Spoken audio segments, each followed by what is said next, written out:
Hey, Larken Rose here, and Anyone who disagrees with me about anything is controlled opposition and a gatekeeper and a shill. Go away.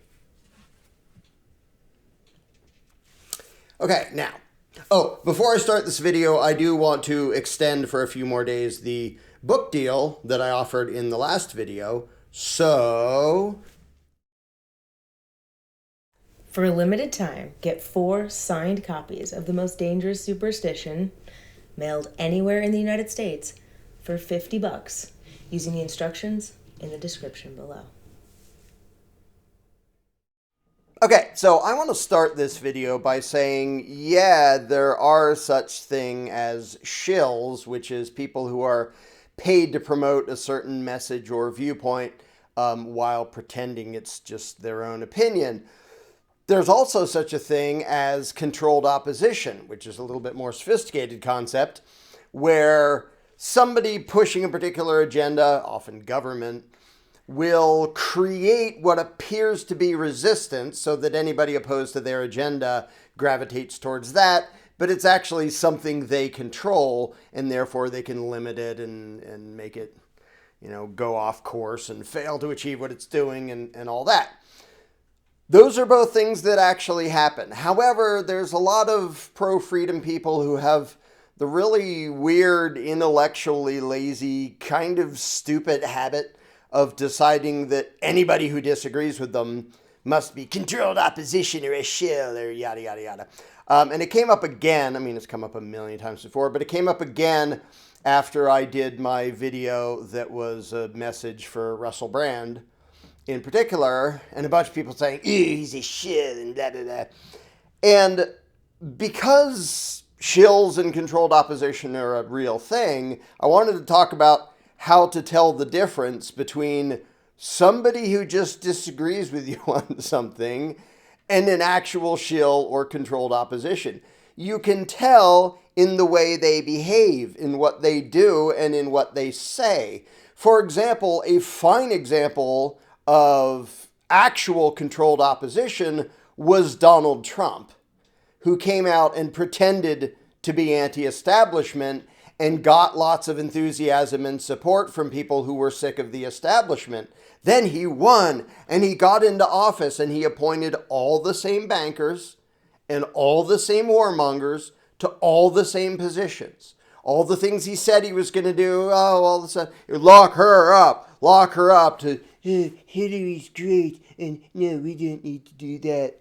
All the things he said he was going to declassify, he didn't, had no intention of doing. That's what controlled opposition looks like.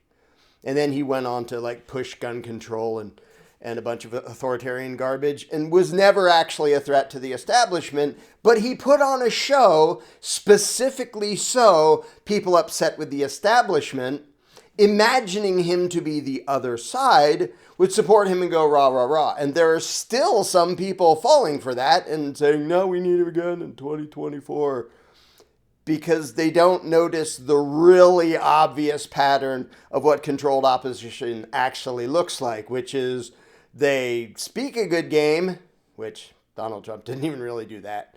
He wasn't even pro-freedom in his rhetoric. He was just an obnoxious jerk pretending to be against the establishment, which he had been buddies with forever as a New York liberal.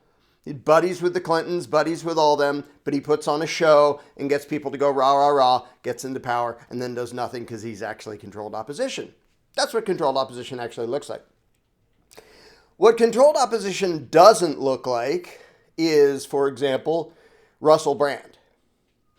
He came from Hollywood. He came from the left.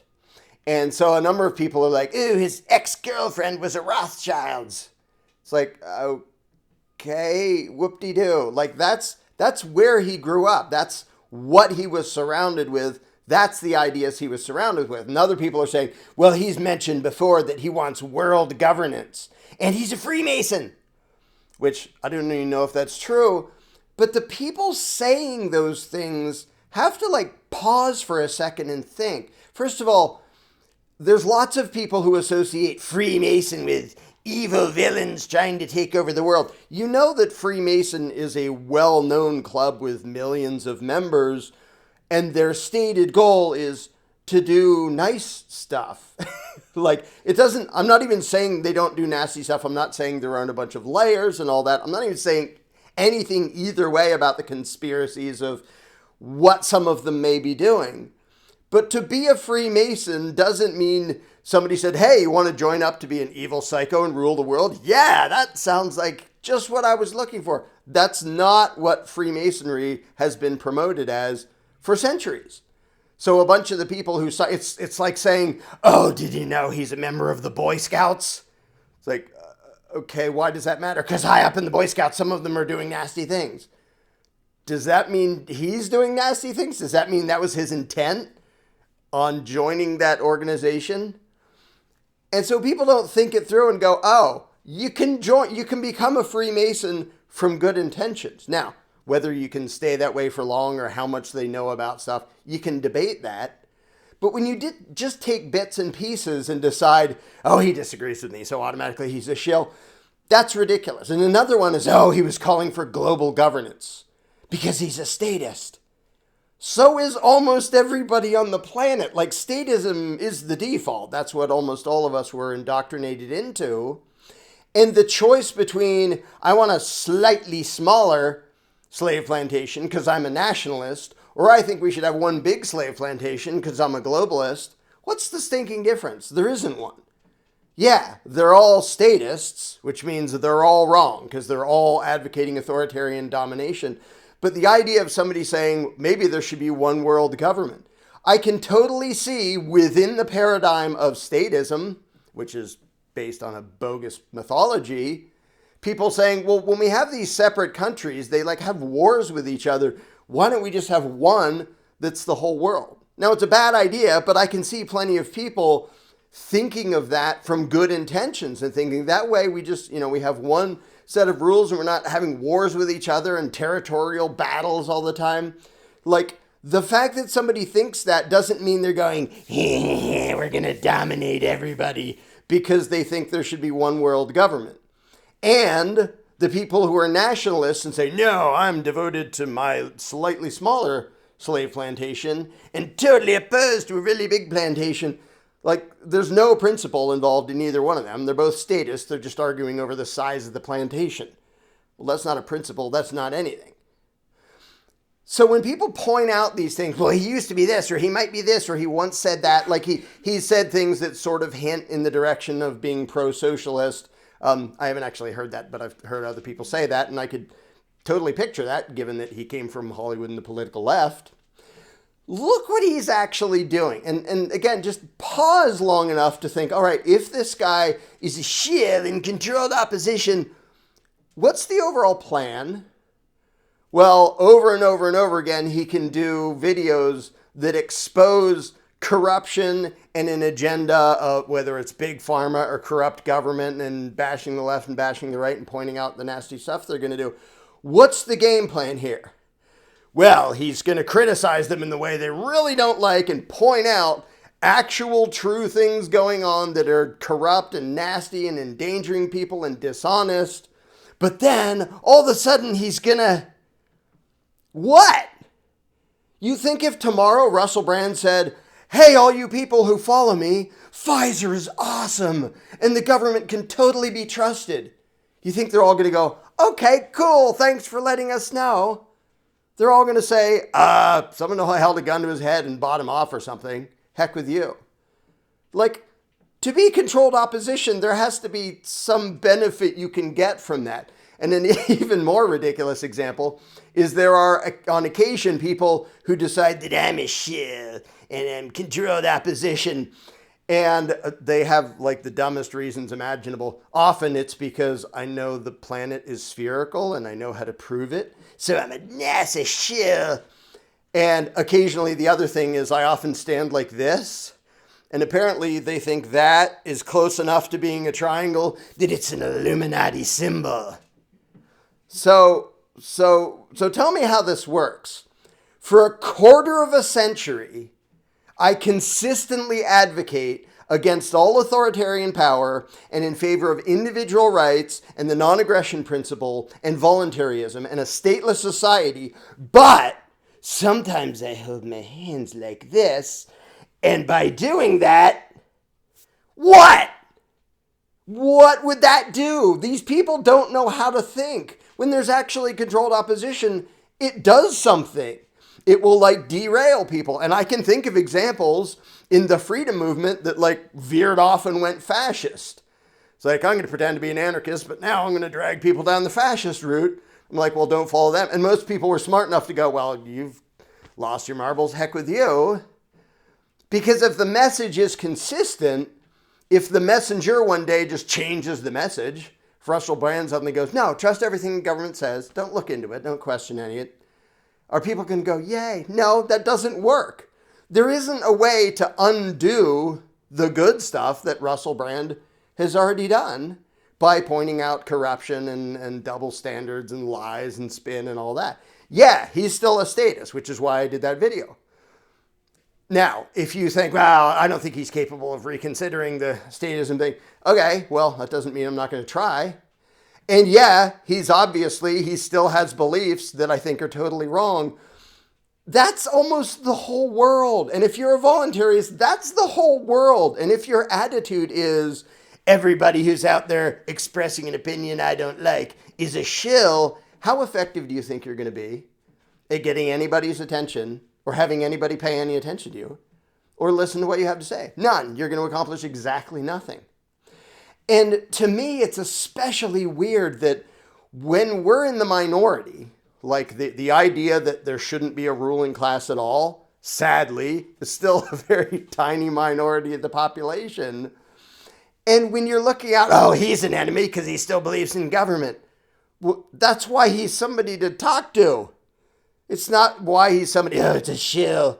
And also, there's just there's so many levels of ridiculousness to it. They're all shills.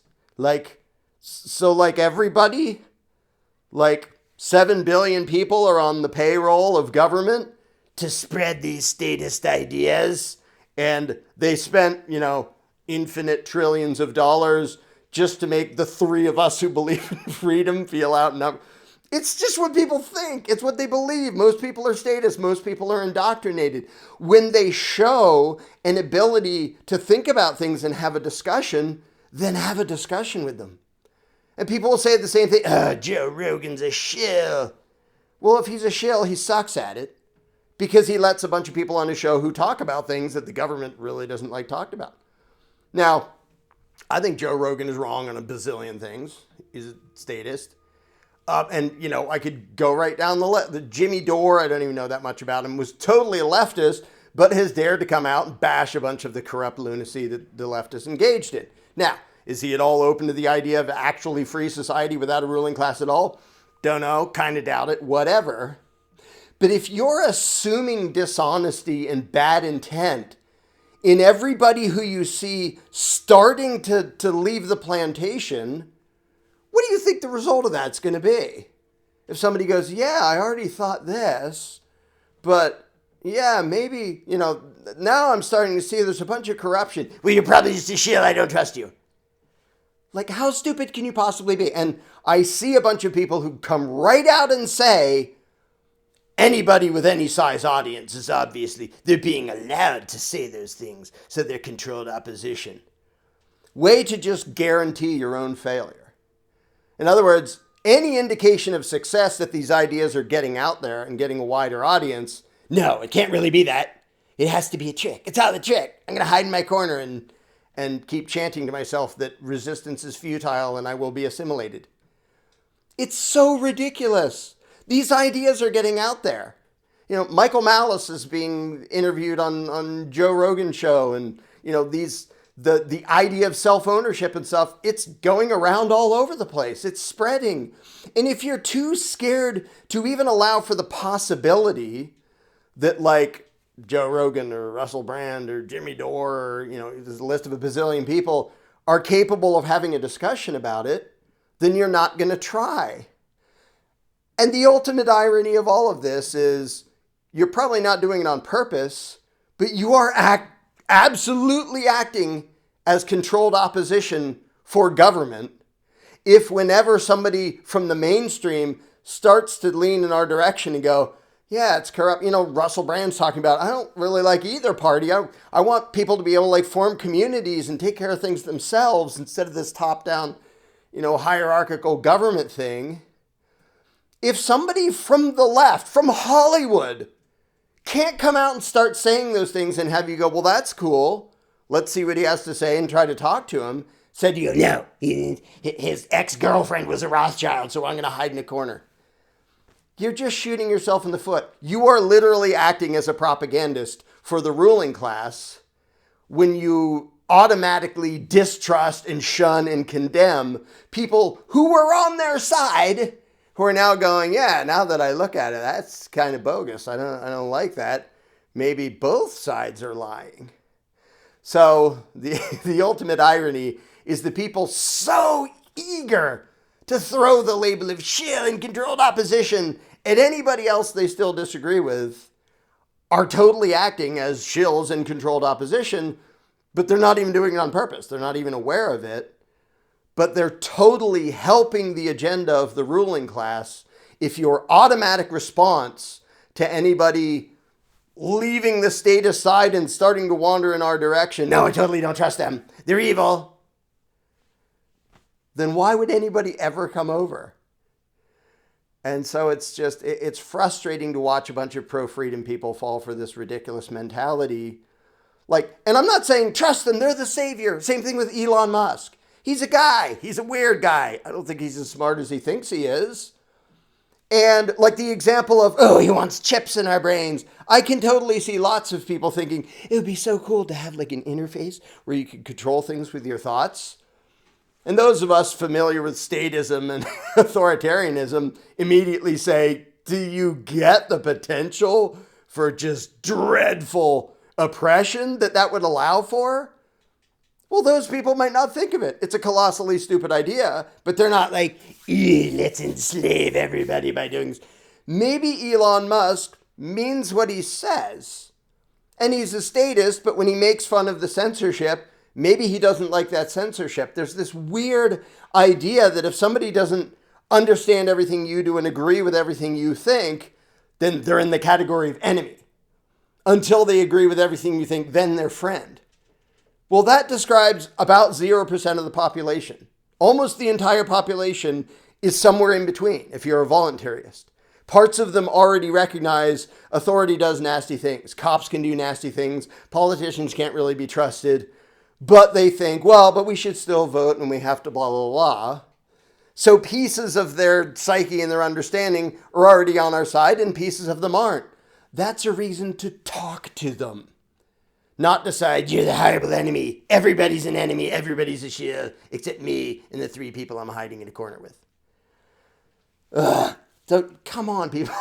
And that's, it actually ties in with the seminar we're going to be doing today in Acapulco called Making Anarchy Mainstream, because it is going to be mainstream. And along the way, I'm sure a bunch of paranoid pro-freedom people are going to be distrusting all the new people coming on board going, wow, yeah, maybe we don't need rulers at all. It can be done on a basis of voluntary organization and cooperation and consensus and stuff like that. And Russell Brand is already pretty close to doing that. So to stab him in the back and go, I don't trust him. Well, you don't have to trust him. I'm not saying let him rule over you. I'm not saying appoint him emperor. I'm saying people like that, talk to them. Find out what they believe. Find out if they're open to being on the side that actually is in favor of freedom and justice and against authoritarianism. Because a lot of normal people and even some famous people are now wandering in that direction, in large part due to the insanity that happened the last few years. Don't push them away and stab them in the back and tell them how evil they are. Talk to them. I'm going to say this again. I said it about the tax honesty movement when I was dealing with that stuff.